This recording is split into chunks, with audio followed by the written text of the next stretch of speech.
Welcome to the Good Rookie Show. We're so excited, guys, to have y'all join us today. I know it's been a hot minute. Where have the good rookies gone? Well, we're back with an amazing show, back to talking about sports and culture. And we also have some amazing and some sad and good news today, so stay tuned. But before I do so, I want to introduce our host today. We got Mr. Randy Holcomb in the building. Okay. What's going on? We got Faheem for the win. Okay. So guys, so the reason why I'm saying we have today, because one of our hosts, 150 plus episodes together, he is going to be giving us an update on what's next for him and our For the Culture segment. So I can't wait for him to drop that news. However, we got Rand in the building. He'll be hosting Good Rookies along with Nelly J. And so for today's topics, I'm doing a quick breakdown because there's been so much we've missed. And I got to get their thoughts on what's happening. Guys, I'm going to start off with the big band-aid. I'm going to name 2 players. And just give me your thoughts, okay? First player, Jimmy Butler. Go ahead, Rand. Oh, man. Dumpster fire comes to mind. You know what I mean? I think that situation down there has turned into something that's very toxic. But I also think that, when you reach a certain age and you're trying to make, money in the basketball game, I think it's difficult to sit down and negotiate. I think there's a reality that players don't necessarily adhere to. But I also think that Pat Riley has been waiting on this moment with everything that's happened with different players like Ben Simmons. He's been waiting on this moment to flex his muscles. And I was telling you, Nelly J used to fight me all the time on Spoelstra being the guy down there and that being Spoelstra's thing. BS. Call him BS. That is run by Pat Riley, the Fuhrer. And he is definitely flexing his muscles. Awesome. Okay, Faheem, when I say Jimmy Butler, what comes to mind, man? He's been in the news everywhere. Yeah, so I guess we'll get to this later, but in regards to NBA period overall, the last few months, I have not been dialed in, right? So when you say Jimmy Butler, I'm really on the more kind of passive, casual things that I'm seeing, like the big news, right? I'll tell you, I think right now, to back obviously what Rand mentioned, I just think Jimmy Butler is really, I got to say, yes, there's a lot of drama. I get it. How long has he been in the league now, would you say? He's beyond what we call a veteran. Are we talking close to 15 years, I'd probably say? I would probably say about 13 About 15, years, right? Okay, so, yeah. I mean, still no chip, right? So, I mean, certain things are he has enough, I guess, in the game right now where he kind of can do what he's doing because of where he is in the league. 15 years, no chip, and wanting one. I mean, 14 years, as a matter of fact. Yeah, come on. He's beyond veteran and still serviceable, any team I think would still use him at his 15th year, right? So, or 14th year. So that's where I hold with that. I mean, where are you guys with? Because it seems like with Pat Riley, there's a lot of the drama between the two of them. I get it. But I'm more interested in where you sit with that. Yeah, I think I'm between you and Rand. I think the dumpster fire, I understand Jimmy has contributed to the NBA. He's made in many playoffs. He's played in 2 finals, right? 2 finals. So he's proven that he can win. But to win a championship, because he had been the best player on the team, I don't think Jimmy Butler will win a championship as the best player. Jimmy needs another guy that's better than him to win a chip. And I think that's always been his hindrance. And the question is, does he play nice? Does he play nice enough to be okay with having someone be the number one and him being that Robin, right? Now, we saw him in Philadelphia. They had a good situation. Kawhi said night, right, in his own way. But the question is he okay? Will his ego be okay with playing with someone better? I think it's possible. I just haven't seen it happen yet. Both teams he went to the finals with were teams that he was the helm. He was the leader. And I feel like for him to win a chip, to get over that hump, he got to get either better talent better depth, or a better player. And I think they're giving him so much, right? So much. So I mean, we got to see where it goes. But yeah, Jimmy, that situation, I'm tired of it. I'm tired of the tweet. Tired of the, like, at this point, like Ben Simmons would have happened, just trade him. Like, I'm sick of all the updates on my phone about Jimmy saying this, Pat saying that, suspend. Like, I don't care anymore. Like get him off the team. Like, just make it happen. I think Toronto may help with that. I hope not, because I'm seeing all these weird trade offers. But I just thought Jimmy Butler's get out the way, right? That's one player. My second player I gotta talk about, and I want to bring it up. I have two more players actually. SGA and Embiid. So let's end on a happy note. SGA, Embiid. What is that, guys? The process has been processing. Okay, it's been a long processing software. We are now here. He's gotten everything he's wanted. What else can Embiid get at this point in terms of talent? He's played with many superstars. He's played with MVPs. Like, what else does this good guy need to get better? Ran, you got trade. next. Yeah, a trade. A trade would help, you know, and a set of knees. And a set of knees. I mean, those are the only two things that are going to help that situation. Joel Embiid is one of my favorite players in the league. I think anybody that knows me knows that. But the talent is starting to turn into underachieving. And although he's been a all-everything player in the league, an MVP winner, led the league in scoring, there was so much more that could have been untapped with a player of his talent. There were two other MVPs that he was in the discussion for. All he had to do was just finish the season or play over whatever the allotted games were for the award. And then his scoring prowess, I think, is very unique for a guy his size. But what has happened is I think that the idea of sitting players out when they come to the league, I think is one that hurts the league, you know, and hurts the player. This whole managing players at the start of their careers has not worked for any player that's tried that. You got to come in and you have to play. Now, there's been some situations where guys have had like injuries and couldn't play. A guy like Blake Griffin comes to mind. He missed his rookie season. But even with that, you know what I mean? It just doesn't. You got to play basketball you got to harden the bones, harden the muscles, and all the rest of that kind of stuff. Okay, Ran, I got a question. So, because you're right, Blake Griffin, his first year, he sat out. But wouldn't Joel Embiid also be the prime example of what you're speaking about? Because his first year, didn't he sit out his first year with an injury? That's what I'm saying. Like, I think he could have played. I'm saying that. Oh, so you're saying I think that he could have even played. when he was injured his first year, he could have played. Really, he could have played. Why? Yeah, why would you think that? Well, again, it was a foot injury, and I don't think that injury was something that they that could have held him out. I think he broke a bone in his foot in college. He had then a lot of amount of time to sit out. I don't know if it takes a year for a bone to heal, but let's just say it took a year for the bone to heal. He didn't play the next season either. So let's just say that for whatever reason, it was a 2-year injury. In his third year, he only played 40 games or something like that. So you telling me that a fracture takes 2.5 seasons to heal? Then we chose the wrong guy. Now, mind you, he is 7 feet, like 300 pounds or whatever it is. That's a lot of weight for a young player with a foot injury. I don't know, like. I got an answer for that too. Go ahead, please. Get skinnier. Right? If the weight is a problem, one of his biggest problems is that he's overweight. And again, nobody wants to address that. If you look at him, if you go back and you look at him as a sophomore in college, he looks like the person that ate Joel Embiid today. That is a full-on fat suit that he's lugging around. He should not be. If he jumped on a scale, I would guarantee you that he's closer to 400 pounds than he is 300 pounds. And in college, he was a much slimmer player.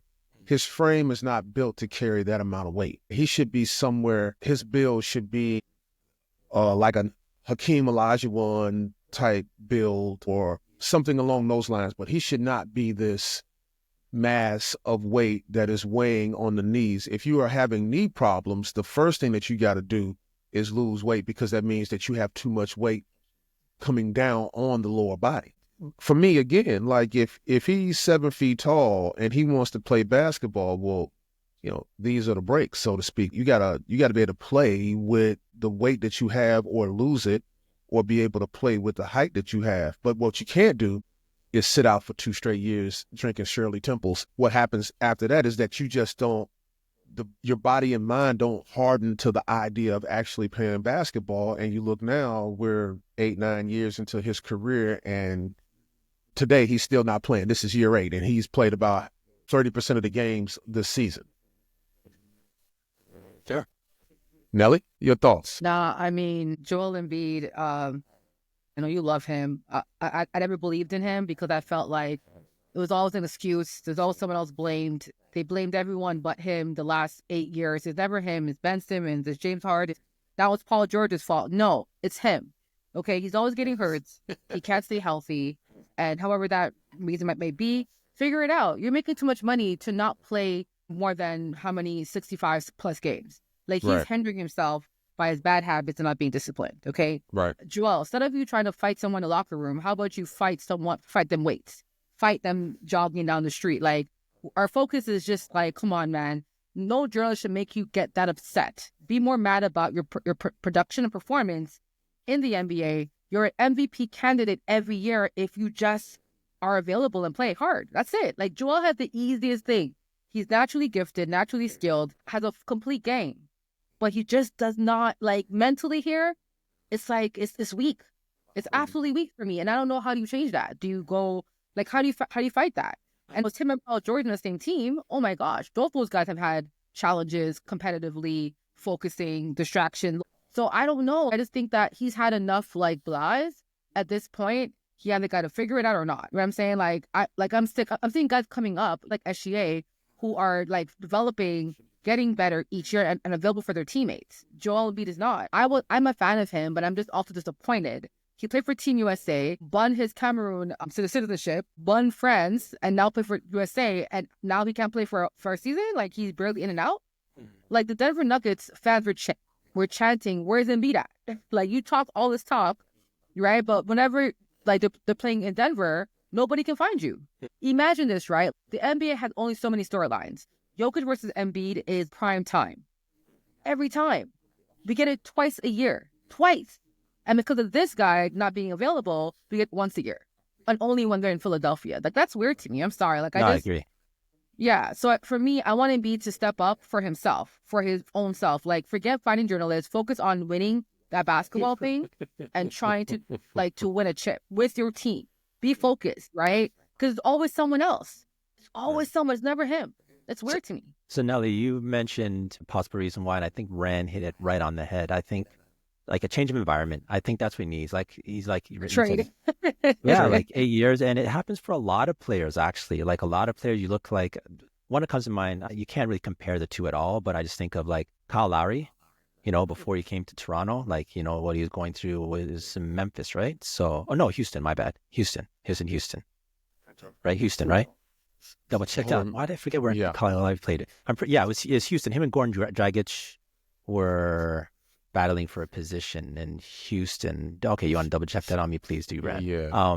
But yeah, I think of him kind of, it wasn't working out. He comes to Toronto and just restarts, there's a lot of players who are just playing under a new environment can breathe new life into you. And I think that's Joel Embiid, right? Like, we know what Philadelphia Joel Embiid's going to get you. I think you put him in a different environment with different situations, different people around him, and maybe that's going to pull it out of him. Yeah. I mean, he has everything around him. Like, Kyle Lowry was in both of those. Right now? Kyle Lowry was in both of those places. I was going to say Kyle Lowry was in both places. He was in Memphis and in Houston okay. before. Yeah. Yep. Well, you were right 2 times. You know what I'm saying? Either way, you were okay. But go ahead. I'm sorry, Nelly. I cut you off. Go ahead. I mean, this season, it's 2025. 2025, 2020, he's been an MVP candidate. And 5 years later, this guy has not made it to the Eastern Conference Finals. Don't blame Giannis. Don't blame Jason Tatum. You're up there with those guys. Why aren't you there yet? Like, come on, bro. Like, ironically, the 2 guys we talked about, Jimmy Butler and Joel Embiid, they played together. And they had that, and that team, I mean, we're glad that bounce happened for Kawhi. But if that doesn't happen, perhaps Philly goes on, and that team was really equipped to do serious damage that year, right? Yeah, so absolutely. Sometimes there's that window in a person's career, right? And maybe that window for both of those guys might have closed. Wow. Yeah. Good point. Good. I want to end off on our Canadian guy. He dropped 54. For those who don't know, the Run Daily does morning updates, and I don't know if he mentioned that he'd wrap 54 and gave him his flowers. But we will today on Good Rookies. Right, Rand? Yeah. We're going to do it today. So his first time dropping over 54 points. And it's exciting to see Canadian player who actually was born in Canada, but just knowing that he came up through the Canadian pipeline, he played with some good veterans. A team let him go for some reason. Clippers for Paul George, who's now in Philadelphia. Isn't that funny? They're building something special, a good culture, a good team camaraderie with OKC. So he's also an MVP candidate and leading right now. But it's just really cool to see SGA doing well. But just guys, any thoughts on SGA? I'm a fan. I'm looking forward to seeing him play. But any thoughts on him and how he's grown into this player in the last 5 years? So in 2020, he was in a bubble with Chris Paul playing in the first round. And now he's leading a team, that same team, into playoff runs. Y'all got it. Well, I think that the first thing is that he's always been a good player. I think that, I think it showed when he was in LA with the Clippers. So the acquisition, anytime the Oklahoma City Thunder call you about a player, that player is probably really good. You know what I mean? That's somebody that they feel that they can grow with, or that they can, there's an investment. Now, him getting there had to do with a trade, right, for Paul George, and they wanted assets back, and they took that asset because that asset works, right, along with the draft picks that they robbed the Clippers of, which has, put them in purgatory since. But thought that he could score. I didn't see this, and he's the MVP of the league this year without question. Here's where it gets tricky for me, and I don't want to phony kick it. I'm a dude that does not like to, if I say it, especially in basketball conversations, if I say it in private, more often than not, I want to be able to say it in public. And with him, I think that he's a great player, but I think in order for them to win a championship, they need another wing player that is a dominant figure, or somebody that fits the mold of, and I don't know who that is or how that plays, but a Kawhi type in his youth, a Paul George type in his youth, a LeBron James type in his youth, a Jaylen Brown of today, a Jason Tatum of today. One of the reasons that those teams are successful, in my opinion, is because they have guys on the wings that can play well. Having him as a primary ball handler, trying to get the ball up the floor and trying to score in certain situations. There were stretches last year when you watched them play where they just gave him the ball and told him to figure it out. And that's okay. That's okay. But I also think that you got to have some wing guys that are really good. It's not to say that Jalen Williams isn't good, the forward. For them, that's not to say that he's not a good player. But I just think that they need somebody who is score-centric, somebody who's a little bit of a diva, who will whine if he doesn't get the ball. I think they need somebody that focuses primarily on scoring the ball. I've said this before. I don't want to say his name because it'll cause some confusion. But there are guards out there, some wing players out there that are big, strong, or lengthy, that just focus on scoring. I don't like the fact that he has to focus on that, or the opposite. The kid that they just drafted, Topic, is going to be a player. Now, he's out with a knee injury this year, but he is pure point guard, like pure European point guard. Does it well, passes the ball well, can run a team, all of that kind of stuff. The world will get to see him next year. Putting him at the point guard and having Shea play off the ball might be an option too. So, yeah, and I just feel like he's the MVP of the league. That team is really good, but it's hard for me to believe that they're going to win a championship with this lead guard thing that a lot of people are doing. Now, if everybody has a lead guard, then yeah, that's going to be the case. But I think that the teams that have a point guard, like the Boston Celtics, have a point guard with wing play, I think that I would favor them more, right? Or a team like the Mavs, who have, they got so many components down there. You know what I mean? I would favor them more in a championship situation. Okay, so from a casual situation, like I said, I'm just speaking with you guys. Is kind of okay. Getting me caught up to speed of where people are at. So I would think the OKC, they would need a veteran. Who's their veteran on their team right now? He is. Okay. Yeah, him and Caruso is probably him the and second. Caruso, Him and Caruso. and they just got Yeah. over the summer they got the big kid.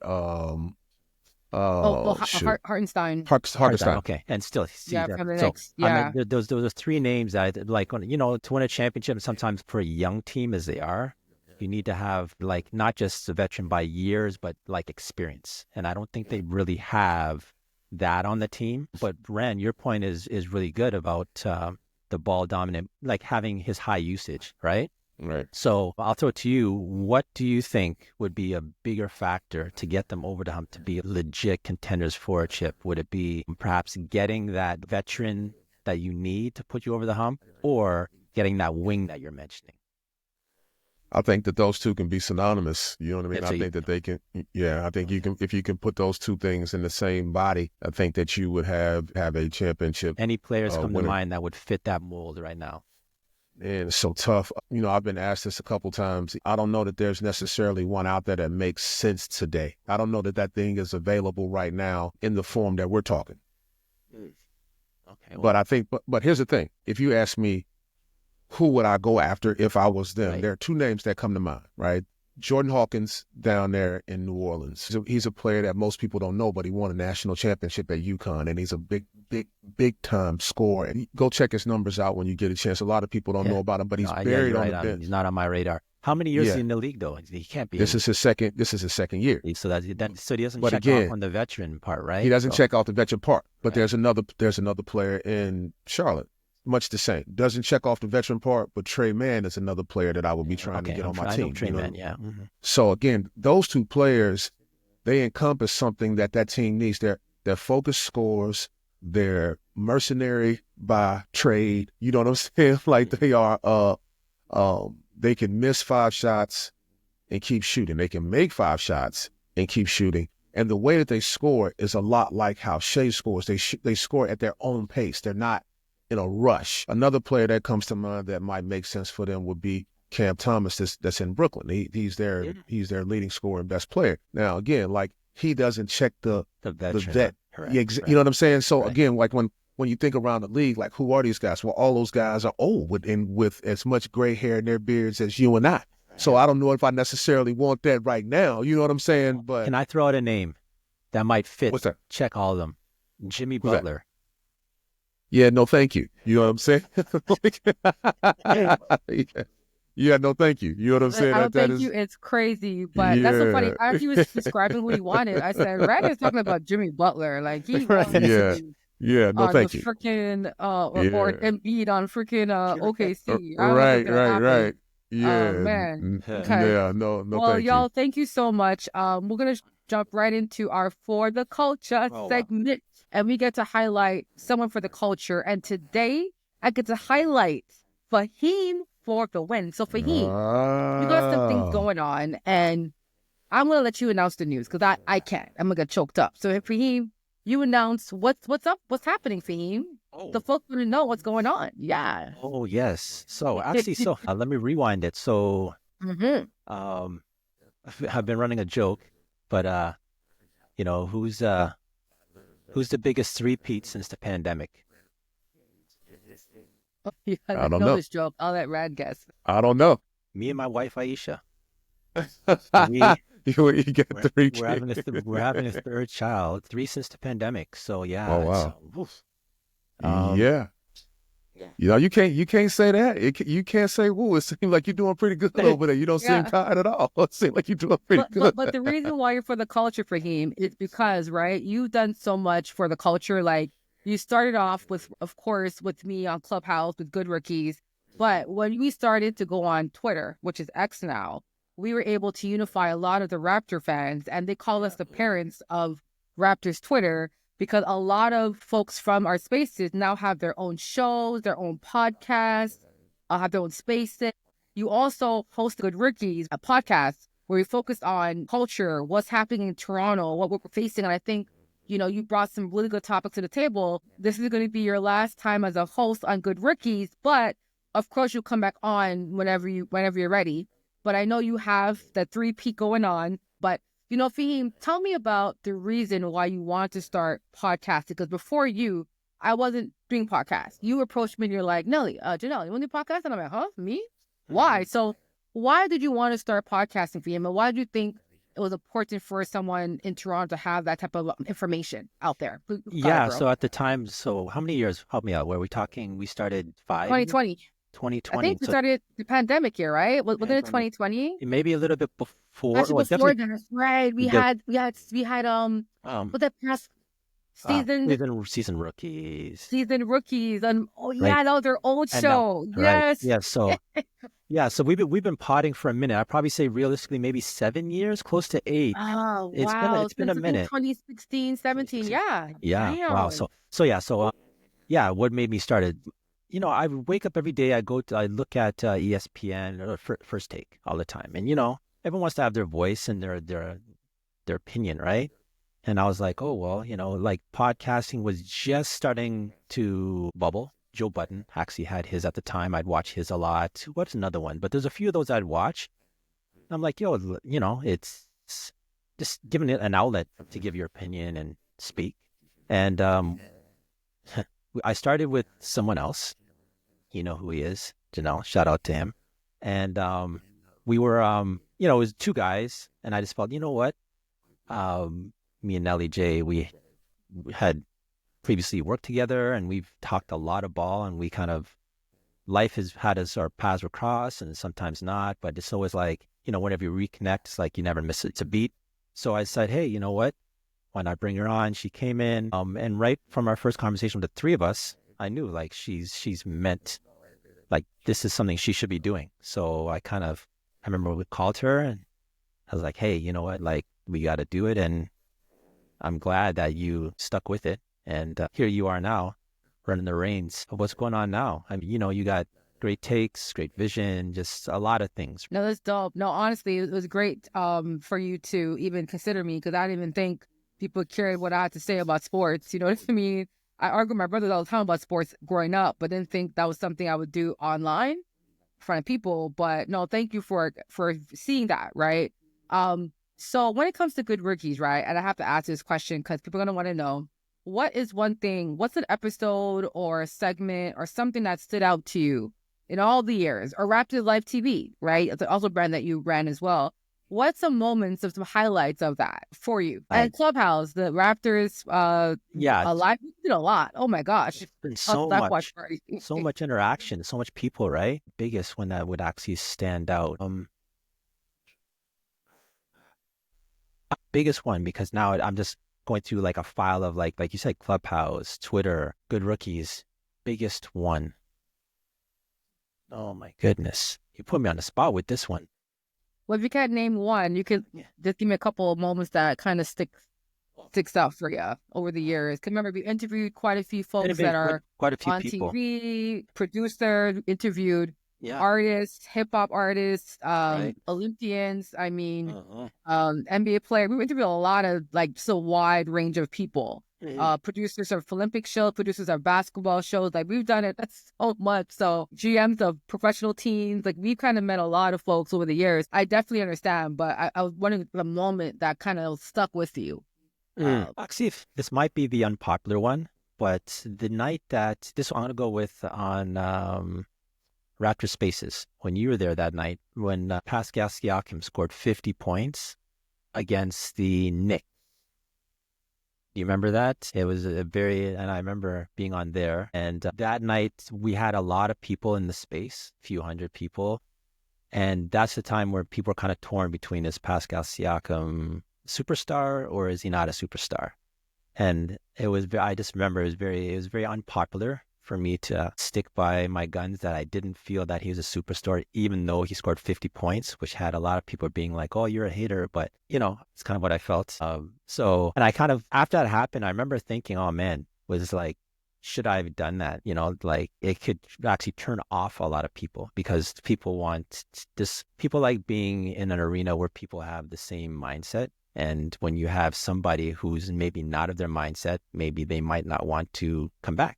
Right. So, but I think that's one thing for me. I was like, okay, well, but that's how I feel. Right. So I'm not going to conform to that. So that's one thing. Also, in regards to good rookies, I do remember when we had first one, actually, Donovan Bennett from Sportsnet was on.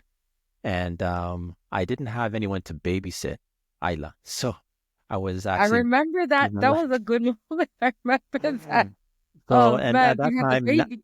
now times she's 5. At the time, she was like, I don't know, she could have been like 1.5, like barely transitioning from crawling to walking. And she was just over on the back there. Just I left her with like toys, but she used to keep coming over, and I'm trying to like act like nothing happened, but she's like pulling on my leg, and eventually I had to pull it up. So that was kind of something that kind of stuck out, like, having to multitask, juggle between being a father and, potting, and then doing them all at the same time. Ran, you're in for, I think, a good run. A lot of memories maybe started with you. Well, man, I'm going to tell you, Faheem, first of all, I'm already losing because you're better looking than I am. So, I think the audience is gonna, I'm already down. You know what I'm saying? That's first. But the second thing is that I've told Nelly on a lot of occasions that, man, there's an easiness about you. There's this coolness about you that kind of shines through. And I appreciate that, man. Every time I've talk to you, I've always felt comfortable. You've always been an easy talk. You're a great listener, right? If I can take anything, well, you are a great listener. Thank you. And like I said, you exude like the quiet confidence. What you said earlier was a bar, though. I know this is for the culture segment, but what you said about and I'm paraphrased when you said that when people in groups typically want people in their group that think like them. And that's exactly how you form groups. And that is okay. But when you find that you are not a part of that group, there's no sense in trying to force your way into that group or try to hold on to that group because they probably don't want you in the group and you probably don't need to be in the group, right? So there is something to be said about what you said. That's something that I think that a lot of people experience, especially around this time of the year when everybody's starting their New Year resolutions and things of that nature, what they're going to deal with, what they're not, you know what I'm saying? And they're, like it's even in my own life, in a lot of different areas, in who I'm talking to and communicating with, there's friction, right? And that friction has, in some situations, has turned into all out anger, right? And a lot of it just has to do with, me feeling like a person is an absolute idiot, and they might feel like I'm one as well. Now, I believe that they are the idiot more than I believe that I am, right? But the reality is that the two things are not in alignment. And when you find that that's the case, you're generally holding that person back from their growth, and they're holding you back from your growth, right? So I think that what you just said is something I've been feeling, and you saying that it's just confirmation, maybe even an affirmation for how I'm living going forward. I love that. Well, Faheem, I'll say this, lots of great memories of you having your temper being lost, to not being lost, to people, trying you, right, on a Tuesday, especially on the X. But no, it's been definitely a great, great run. I mean, I remember days where we were both sick, recording, nose running, recording, like coughing, pausing. I don't know, but he gonna learn, you know what I'm saying? A lot of, listen, no matter what, he knows we're recording. It's what Nelly's gonna call me to record, right? Nelly, can I punch you up for a second? Yeah. That's a great point. Commitment, I think, to doing this. We did, you said 100 and how many episodes straight? Oh, like over 70, over 170. Almost, I think we did 200 actually. I should look. I think we did 200. Let's look that up for a second. But yeah, like the commitment of knowing that you have 7 days a week, right? And sometime within, as much as we both have busy schedules, we said, you know what, sometime within those 7 days, we're going to take the time to take 1 hour out of those 7 days and pod and record. And, it's hard to match schedules. And when you mentioned about sick, I do remember there was a time where you're right, we were both like, we almost didn't want to record, but we knew we had to record, if that makes any sense. Like we knew we had to. And I had no idea what episode that was because we had to obviously act like we're not sick or just being our best. But I just want to, just in regards to the commitment that we did put in for that 200 to make sure. And that's the way you actually like start to grow and get better. So, to Rand coming in, I know Nelly's going to definitely be on it. And Rand, you know Nelly, right? So, goodness. So yeah, I mean, to another 200 for you guys. in Good Rookies. Appreciate Well, that, man. We appreciate that. recorded 192 episodes for him. That is like commitment. That shows through ups and downs we recorded. I'm definitely so gracious, so thankful for your contributions, not only to Good Rookies, but to everyone who's listened, who's subscribed, who's joined in on any platform, whether it be in Clubhouse, Twitter, the X Spaces, Raptors Live TV, Raptor Spaces, Hoop Spaces, everyone that had literally taken time to listen to us talk basketball. Really, really, really appreciate your support. And guys, let's wish Faheem all the best on the new endeavors. Three-peat. But Faheem's not going anywhere, right? So I know we're going to get him on the podcast again, but just wanted to give him an official, amazing goodbye, right? I don't want to be like, oh yeah, what's Faheem? No, I want you get your flowers now because you deserve it, right? You really deserve it. Because I know sometimes I know I can be annoying. I know it. Like, I get it, right? So thank you for your patience. We're both Scorpios. Of course not. No, Scorpios, we're like very, particular and we figured it out for some reason. So I appreciate you working with me and collaborating on this platform with me and Ren. I'm looking forward to us making more episodes and, getting this up and rocking. But I know we'll have a strong support system up front. So thanks for jumping on this journey with me. For sure. And I also want to lastly add your stories, the stories you have on IG. I don't know. I still don't know the amount of how you put together these. You're completely consistent on it, but I think your story game for Good Rookies it's up there with the best of them. Tell you the truth. Thank I know, you. really. I was what was it? Was it 2 weeks ago or just last week? I went on a story and I had the John Morant dunk on Wemby. And, things float around or whatever. But as I was going through your stories, and I was just like, you know what? It's not just basketball. It's all sports, in which that was our kind of vision at the start, not just be pigeonholed to just basketball, but just sports and in general, just, what we love. Right. So yeah, keep the stories up because I think it's underrated. I think that's something that you should really start to promote. They tie into the brand, I think, really nicely. So I love that. Thank you. Mm-hmm. No, thanks, Faheem. Thank you, guys. And no, this has been great. So I'm happy for the culture. Okay. Congrats, Aisha, and you on your third. Congratulations. And I'm looking forward to give them lots of hugs and, Auntie Nelly. So excited for that. All right, guys, we're about to wrap this up with our last segment. That's absurd. Okay. And absurd today, y'all. I have to, this is hilarious. So on TMZ, people will have to sell, right? Signed jerseys and signed, footballs and all kind of stuff. But for some reason, okay, someone decided to make fake merch for Jason Kelce. Signing footballs and jerseys and sold over 200,000 worth of this. Jason Kelce, out of all the players you can think of. Now, I like Jason, but I didn't think he was that kind of player where people were going to buy his. I had no clue. Must be all Philadelphia fans. But they got arrested. I won't say their names, but 60 felony counts from theft, forgery, and alleged roles in the scheme. So that is nuts, y'all. I thought this was so absurd because I never thought I would read about folks trying to sell fake merch for Jason Kelce. Any thoughts? Well, you know what it is? That's absurd. I don't know if you could have chosen. You might want to choose a player that is currently playing.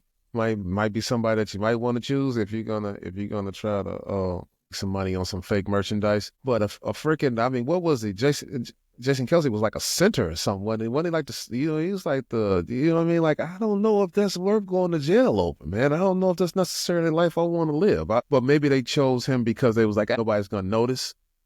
But I mean, Jason Kelce would if you start seeing merch floating around and he ain't never, I don't know if he's ever signed. Well, let me not say that, but I'm sure that there isn't a whole lot of football signings by Jason Kelce. So in a way I agree with everything.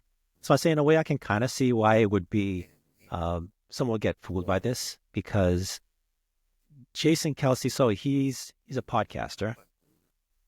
He's got the #1 sports podcast. Right. So as much as to your point, Rand, yeah, he's a center and he's not very popular. And the reason he is popular is mainly because I think his brother and the podcast. But So the transition, he's made a better transition possibly from the field to the mic with the podcast. So, I mean, his podcast brand value, I think, is pretty high right now. So I think the fact that it would make it kind of, I think, realistic, because it's true. Who really wants his football stuff as a player? But if you follow his podcast, like I saw it's #1, but it's like, so he's got millions of people following him, right? That would be something that I think great memorabilia for somebody to have. So I think the podcast is what's driving the value of that to make it realistic, I'd say. Absurd though.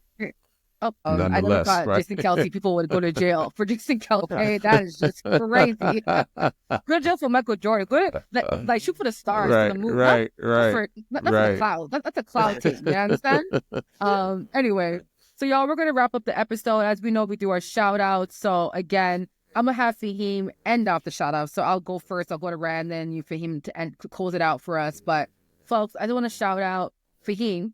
I want to shout out Rand as well, because I feel like, this is something where you are not only supporting a wonderful platform, we're also supporting women and our space in podcasting.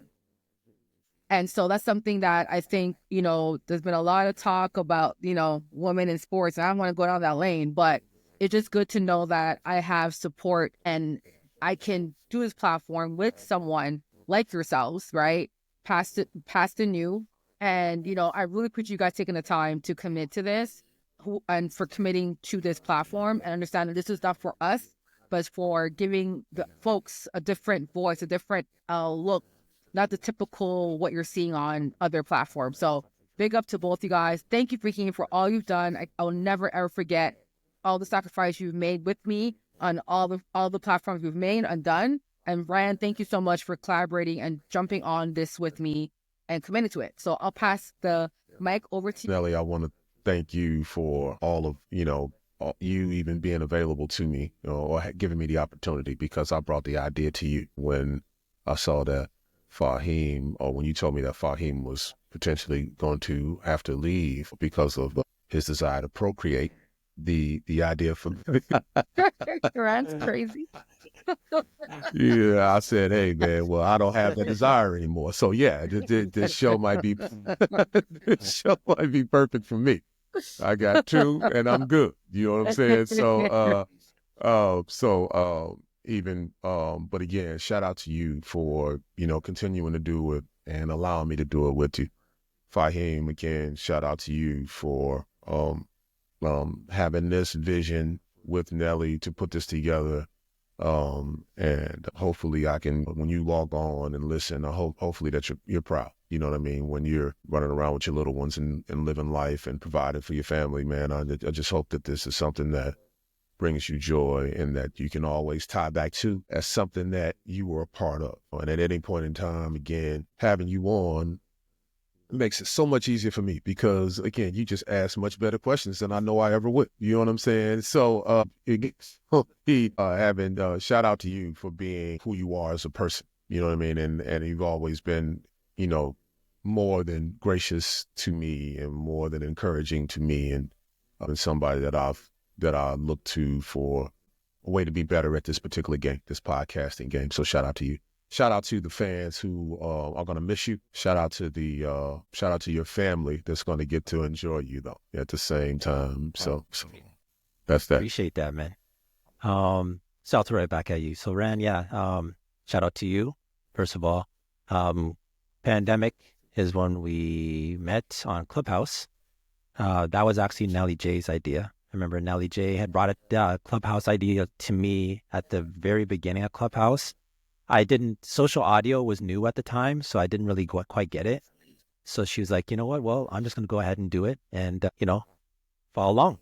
So she did it and I was like, oh, okay, I get it. And so shout out to Nelly J for allowing me to follow her in that realm of social audio. Came across Ran on Clubhouse, and, the connection and communication was always proper with Rans. It's nice that going forward with Good Rookies, it's going to be with Ran and Nelly, because these are 2 people, though obviously Nelly, it's already solidified. We've had a long history of talking sports. Ran throughout the Clubhouse social audio space. You had your own platform, and it's just great to see that, when you see people and you say, hey, you know what, I see potential, or I see, I totally, with the two of you and their conversations and what's happening, I see it feels like a smooth transition for Good Rookies, of where we're going, because you guys are both on that same wavelength, right? So I want to shout out to you, Ran. Shout out to Nelly J, as always.